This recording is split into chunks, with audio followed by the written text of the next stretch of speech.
If you're just getting into your day trading journey, I'm going to help you save months, maybe even years of confusion. Most beginners are doing too much. I was one of those beginners as well. Too many indicators, too many strategies, too many opinions leading you to the same result, which is overtrading, inconsistency, and blown accounts. So in this video, I'm going to give you a blueprint or an ultimate guide as to what you need to focus on, a beginner day trader just trying to learn how to properly day trade without having too much information, or what to focus on versus what not to focus on. And this is going to help you build foundation.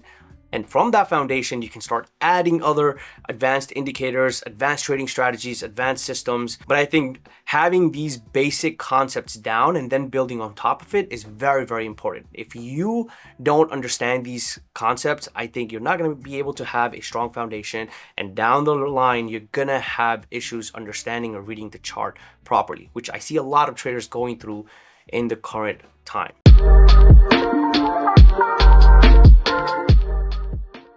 Day trading is not about finding the perfect indicator or predicting the market or hitting home runs every single day. It's about reading price, managing risk, and executing rules over and over and over again, pretty much as a repetition. So let's start with the foundation. The first thing you want to focus on is going to be the candlesticks, right? A lot of traders think they know how to read a chart, but trust me, a lot of people have no clue what they're looking at. And this is the most basic thing. You need to be able to know where the candle's opening, where it's closing, what the wick is representing, the high and the low. And that's very important. The body pretty much shows commitment. Big body means a lot of participants, a lot of interest. Smaller body means less interest, less people interested in taking trades in either direction. Right? Very simple, but most traders don't realize this when they're reading a chart. Now, the second part of that candlestick is the wick. What does the wick represent? Long top wick, that means sellers are in control, or sellers are rejecting a price at a key level or an important level. Long wick on the bottom, that means buyers are trying to regain control and sellers are getting weaker. Now, the most important part is going to be the context of that candle, where that candle is, right? Is it at a supply and demand level? Is it at a key level, support and resistance? That is going to play a very vital role as to where that body of the candle is, if there's an aggressive wick or if there's more aggressive body. For example, if a price pushes higher into a resistance level and you see it forming, it's pushing higher and higher and higher and higher, and now right before the candle is about to close, you have 1 minute left, you get that aggressive pullback, and now what's left of that candle is a single wick. That means sellers around that area are strong, right? Which means going long there at that particular moment is going to be too risky, right? And this is part of understanding the basic concept of how to read a candlestick. And a lot of traders have zero idea what this means. Now, during that time, you're going to see a lot of volume. So people think, well, there was a lot of volume there. So why didn't we continue? Because sellers were more in control around that zone. So as a beginner, when you're looking at that chart, try to ask yourself, who was in control, right? Yes, price went higher, but once price reached that level, the other side started to get aggressive and said, all right, we let you come up this far, now it's time to go right back. And when you're looking at these charts, when you're going over your trades, ask yourself these questions. Ask who was in control, what happened around critical levels. This will help you find support and resistance, which is part of building foundation as well, and I'll get into that in a bit. But asking yourself these questions is going to be very, very important because this will help you differentiate yourself from gambler's mentality to trader mentality. Second thing is volume. This is what fuels every single trade. A lot of people don't even realize how important volume is until 3-4 years into trading, and then that light switch comes on. Well, price is going this way, volume is higher, that's a good thing. And volume answers one key question. Is this move being accepted? Is there interest as price is moving higher or lower? Let's say if a stock is pushing higher, right? As we go from $10 to $12, if that price is being accepted as it's moving higher and higher and higher, the rational thing is volume should be either the same or higher. That means that there's more participants in the market. That means that people are interested in paying for that higher cost of the stock. So going from 10 to 12, if the volume is increasing, that means that the stock should continue. As long as volume is there behind those big bodies of candles, supporting that move into that direction, that's a good thing. Now, let's say as the price is moving higher from 10 to 12, you have volume going from 1 million to 500K. Now, that would mean the opposite, right? That means there's divergence, or people are not interested as they were earlier to pay at a higher cost. So going from 10 to 12, now they're not interested as much as they were earlier, which usually means the price might not continue in that direction. So high volume means conviction. That usually means that moves are going to give us follow-throughs. Low volume, we have weak breakouts, weak follow-throughs, smaller bodies of candles. So this is the second concept you guys want to master. So the first thing was focusing on candlesticks, and second part of how you build your foundation as a day trader is going to be volume, because price is going to tell you where we're headed and volume is going to tell you if it matters, if that level is important, and if there are interested participants around that new key level. Which brings us to the next topic, which is support and resistance, or key levels, right? This could also be your supply and demand, but these concepts are highly important because you know who is strong around what particular level.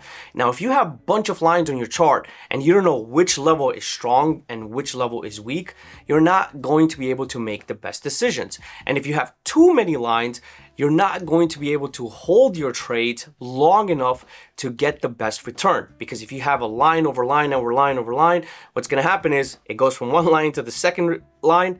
You're going to close your trade out because you think it might reject, while that level might not be important. So finding high quality support and resistance or supply and demand levels is going to be very critical in building a strong foundation as a day trader. Now, this concept is somewhat very tough to understand, which is your level 2 time and sales or overall order flow. Understanding these concepts does take some time. I think this is probably one of the most toughest concepts out there. It takes some people 3 months, 6 months to fully grasp what's happening. So what level 2 is, level 2 shows us any limit order in the market coming in from buyers and sellers. Now, these are just people waiting for their orders to actually get filled. These are not orders that are already filled. These are just showing us interest wherever it's building up. So let's say at $10, there's a lot of buyers, and at $12, there's a lot of sellers. That means $10 is showing some sort of support, while $12 is showing some sort of resistance. And around that $10, you're going to see huge size from buyers. That means, again, support. And if you have a huge size from that $12 point from sellers, that means huge resistance. And once those orders get processed, they go into something called time and sales. So what time and sales is, think of it as a transaction list. Now remember, level 2, you have buyer and a seller, which is a limit order, right? And it's just orders that are coming in. Time and sales shows us the acceptance of those orders, right? You have a buyer, you have a seller, they agree on a price, that price from that order gets translated into time and sales. And the way it's displayed is you have the amount of shares, the time, and the price that that order was filled. So remember, it's a transaction, which means there was a buyer, there was a seller, they agreed at a price. Now that turns into a time and sales. Now, if you can focus on trying to learn this concept, this will give you an edge over a lot of other traders, because not a lot of day traders actually know how to read order flow. And because a lot of traders don't know how to read this, any trader that ends up learning how to properly read the tape gets an edge, because now you can see where their interest is building up, right? Remember, price as is pushing higher, there's volume there to support it. It shows you that, hey, there is interest. But how can you see that quicker? How can you see it before that volume is formed, before that candle is formed? That's where order flow comes into play. And it shows you that, hey, there's more interest building up, leading up to that level. So you don't have to wait for the candle to close. You don't have to wait for that volume bar to fully form to get that understanding that, hey, the market is moving in that direction with a lot of interest. So the next thing is deciding between, am I going to trade options, futures, or shares, right? Each single one of them has its pros and cons. For example, options, you risk very little and you have the potential to make a whole lot, right? With futures, there's a little bit of a balance, but there is no time decay which comes from options. When you look at shares, shares doesn't have any time decay at all. It doesn't have any expiration as well, but the capital required is going to be a lot, and you can use margin. So depending on which type of day trading you want to get in, which suits you the best, learn every single basic thing you can for it. For example, in options, what you want to focus on is going to be the Greeks, the volatility, and those concepts I did a whole class on. If you guys head on over to Chart Fanatics, there is a full class on all the basics on options, because that's what I trade mainly, and some futures here and there. So you want to make sure you understand the full basic concepts of all three of these, or whatever one you want to focus on. Because what happens is most people don't even know what the Greeks are when they're coming into options. They think just stock is going up, I'm gonna buy calls. Stock is going down, I'm just gonna buy puts. There's way too much that's going on in options for you to simply make your decision based on price direction alone. Once you decide this and you start jumping in, next you want to focus on building a system. In a system, what's going to be included is what type of trades or setups are you going to go after? Are you going to go after break and retest, opening drives, reversals, supply and demand levels, right? All of these strategies are going to be filled in to your system based on the ones that you like and the ones that give you the best result. And within those setups, you'll find where you're going to enter, where your stop loss is going to be, where your profit target is going to be. Now, just a heads up, I don't like setting targets for any type. When I'm in a trade, I don't say, hey, I'm gonna make 200, 300, 500. I just go in with the flow. Market is moving, I'll stay in or scale out. But I definitely don't go in any trade saying that, hey, I'm gonna make X, Y, and Z. I'll take whatever the market gives me. Otherwise, I don't want to be taught a lesson by the market. So that profit target part, I don't recommend it, but that is part of system that a lot of people use. And lastly, when you want to avoid trading. All of these questions are going to be part of your trading system. So some of the beginner-friendly setups that you can focus on are going to be break and retest, support and resistance, reversals, trend pullbacks, certain patterns such as bull flag, bear flag. Knowing when to execute on those patterns is going to be very important. Now, these are some of the systems or strategies that you can incorporate just to get the ball rolling. You don't need 10 setups. Start with 3, 4, and then from there, depending on which ones you understand the best, keep them in your arsenal. The ones you don't like, take them out and try to learn new ones, because there's a ton of videos on YouTube that can help you find the best setups that meet your trading requirement. Once you have a system in place, next what you want to build is rules around that system and your psychology, right? Who you are as a person, put all that information into a basket and then extract information, understanding, all right, what type of rules do I need that will support my system and the way I react in the market. Now, this is not something that you can just sit a day before you on your first day of trading. This is as you guys take trades, you'll realize a lot of things about yourself that typically you would never notice. For example, you might be very greedy while you're sitting there and saying, no, I'm not greedy. But when it's time to take profits, you're actually holding. Your target was $12. Now the stock is at $12.50. You're like, you know what? It seems like it's going to go to 15. Right? It goes to 13, goes right back to 10, and now you're break even because you never took profits. You started being greedy, right? All of these things are going to start to come out as you take trades over the course of a period.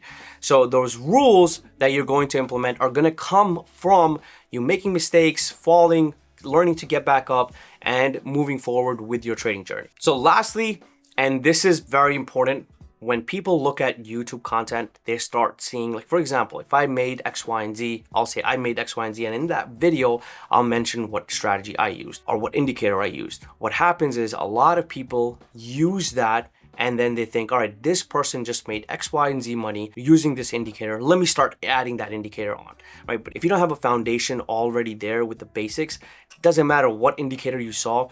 All it's going to do is overload your thinking, which means by the time you decide to take the trade, you're already miles behind. So don't fall into that trap of trying to add multiple indicators, right? Start with one, maybe the moving averages, maybe the VWAP, right?